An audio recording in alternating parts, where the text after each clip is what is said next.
El hombre es una cuerda tendida entre el animal y el superhombre, una cuerda sobre un abismo. De ahí que su grandeza esté en que es un puente y no una meta, y que lo que en él cabe amar es que es una transición y un ocaso, escribe Nietzsche en Así habló Zaratustra. La reflexión que quiero compartir en el presente video parte de la concepción de la condición humana como una transición y un ocaso, como una cuerda tendida sobre un abismo, como un puente y no como una meta que permite la transición del animal al superhombre, al Übermensch, que realmente debería traducirse como sobrehombre, aquel que es capaz de crear su moral a partir de su propia subjetividad, que rompe las cadenas prometeicas de la cultura y de una concepción del bien y del mal histórica y socialmente condicionada, que no tiene ningún imperativo categórico fundamentado en la razón, sino que su imperativo moral está fundamentado en su voluntad de poder y en el reconocimiento y aceptación de los instintos que impulsan el desarrollo de su vida, con la intención de conectar ese abismo sobre el cual se tiende el hombre, la condición humana,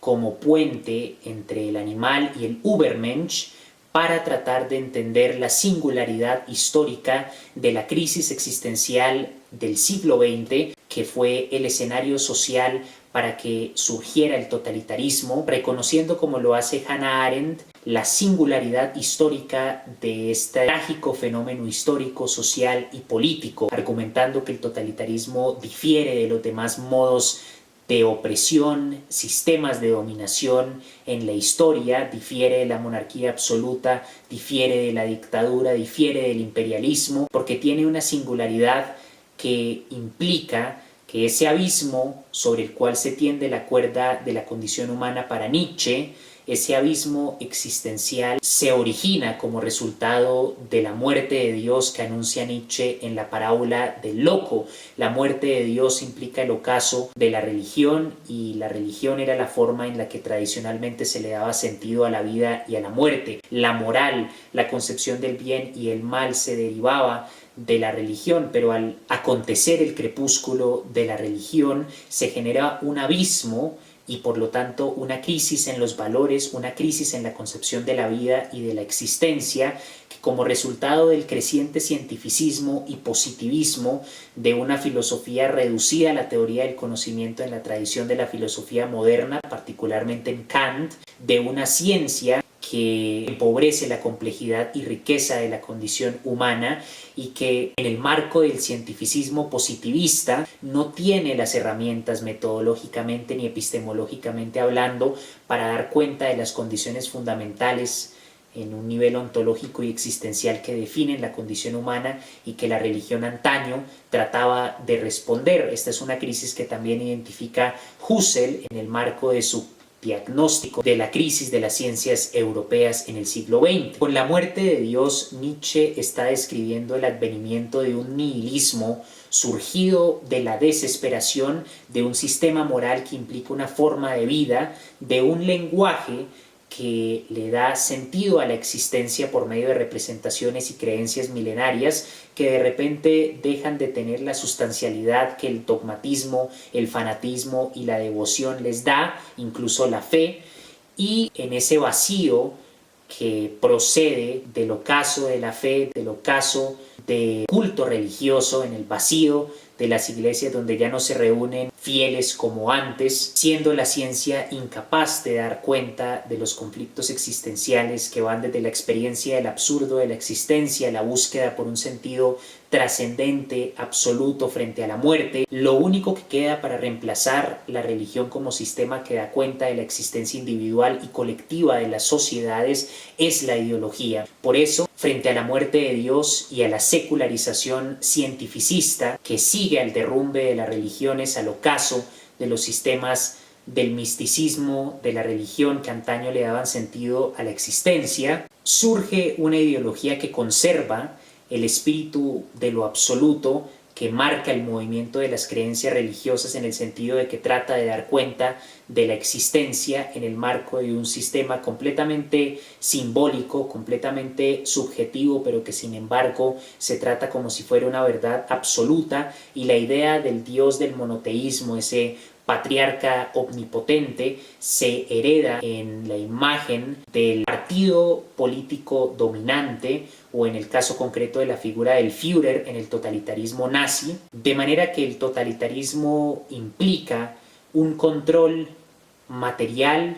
y psicológico de la vida de las personas que integran una sociedad que, como resultado de una crisis de los valores, una crisis existencial que surge después del derrumbe de la religión, después de la muerte de Dios, y agudiza la conciencia de ese abismo sobre el cual se extiende la cuerda que representa al hombre, que representa la condición humana, palabras de Nietzsche en Así habló Zaratustra, y esa ideología que reemplaza a la religión debido a las características del modo de producción capitalista, es decir, la relación entre el desarrollo de las fuerzas productivas y el control de la clase dominante, que implica que conforme aumenta el desarrollo de la ciencia y la tecnología, la burguesía como clase dominante tiene un control cada vez más centralizado, más sistemático, mayor de los medios de producción, y frente al trabajo enajenado, la plusvalía, las crisis de superproducción, el uso instrumental de la ciencia como ideología de dominación y de opresión, dan la base material para que el totalitarismo sustente un control absoluto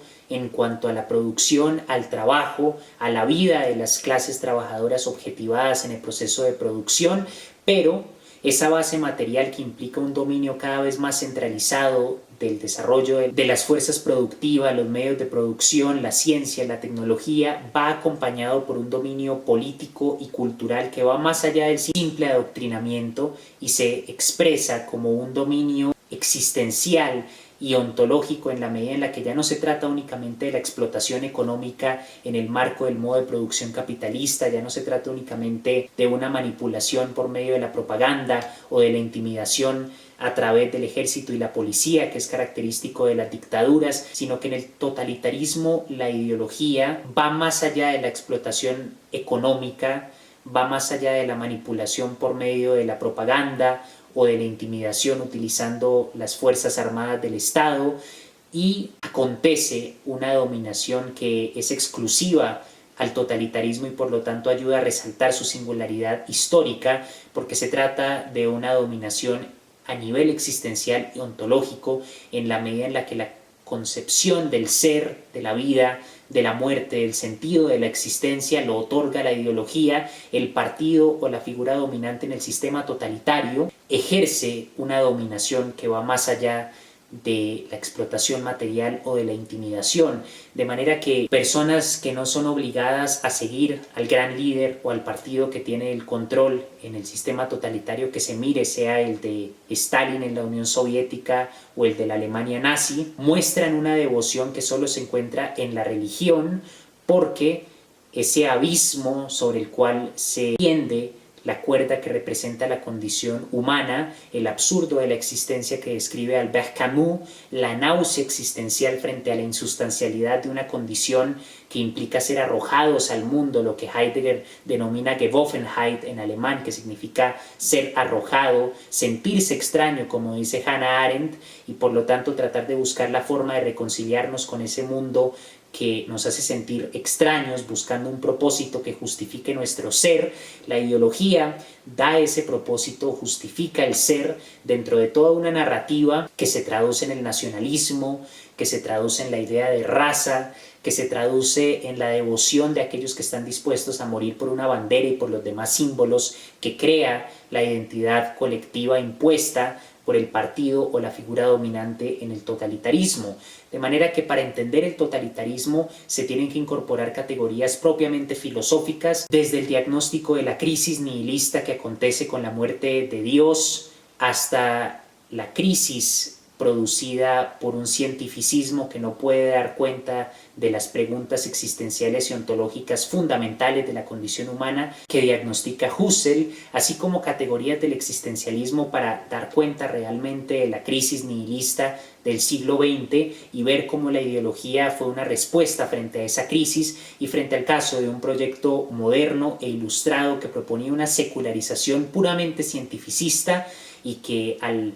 reducir la reflexión de la filosofía únicamente a la teoría del conocimiento pierde las herramientas con las cuales se puede pensar en una secularización que reemplace la religión sin perder de vista lo ontológico y lo existencial que deben tratarse por excelencia en la metafísica. Cuando pasa esto, lo único que queda es la ideología, y de esta manera podemos aproximarnos a entender el fanatismo en la Alemania nazi, en la China de Mao, en la Unión Soviética durante el régimen de Stalin, y en general el fanatismo y el dogmatismo que caracterizan al fascismo.